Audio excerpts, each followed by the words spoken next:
It's my feel-good breakfast show. Preschool education is not a given for every child in South Africa, and yet it is essential preparation for school readiness.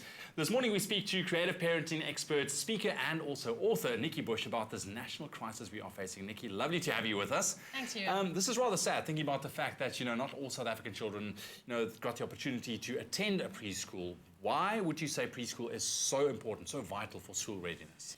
Ewan, we have a huge issue in our country. We talk about the matric results all the time, and yet we're not thinking about the quality of what we're putting into the beginning of the system. And that starts with kids who are going into grade R.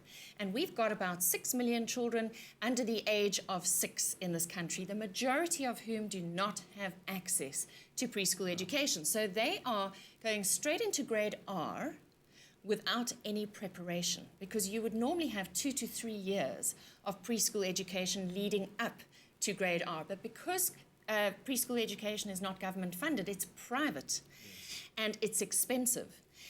Those children who are in impoverished areas, who are underprivileged, who are getting a preschool education, are getting it through an NGO or an NPO.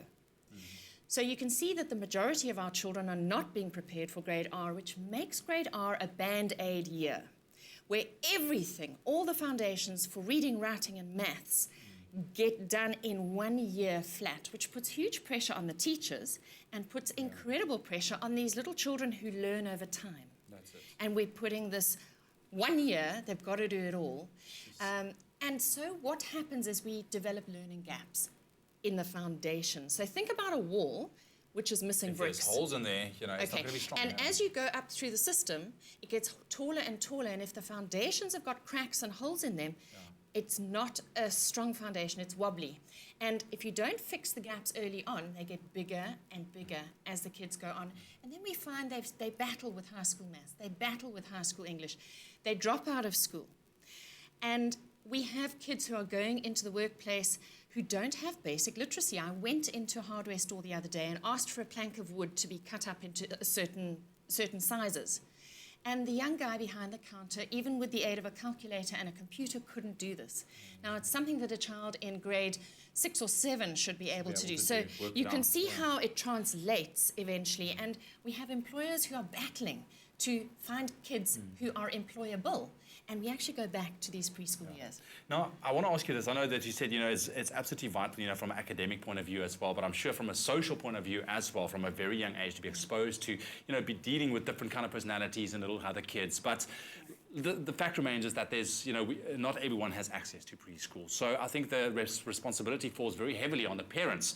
What can parents do at home to make sure that they still get that stimulation that's needed? So a lot of what children need is to work with shape, colour and quantity in these preschool years. And you can get lots of games that have got shapes in them. The children learn how to distinguish between shapes, sort, match, categorise into groups. Here we've got cards where it's the real onto the picture of, putting sequences together, getting your child to copy the sequences. Obviously, all creative materials. We need to keep our children's creativity alive. And here we have little card games where we're trying to find matching pairs. And then things like problem solving. Puzzles. Two-piece puzzles. Puzzles are brilliant for developing loads of the preschool skills. These are opposites. So this is empty and full, and this is find the odd one out. So which one is the odd one out? And it's obviously this tortoise because the rest are fruit.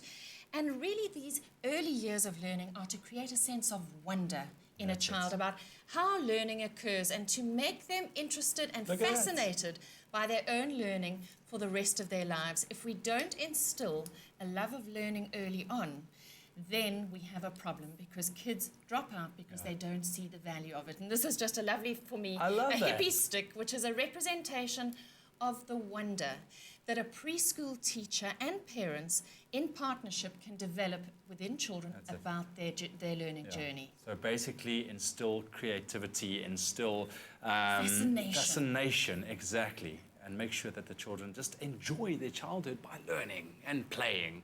Nikki, thank you so much for joining us this morning. So there you have it. You know what? If you can, send your child to a preschool.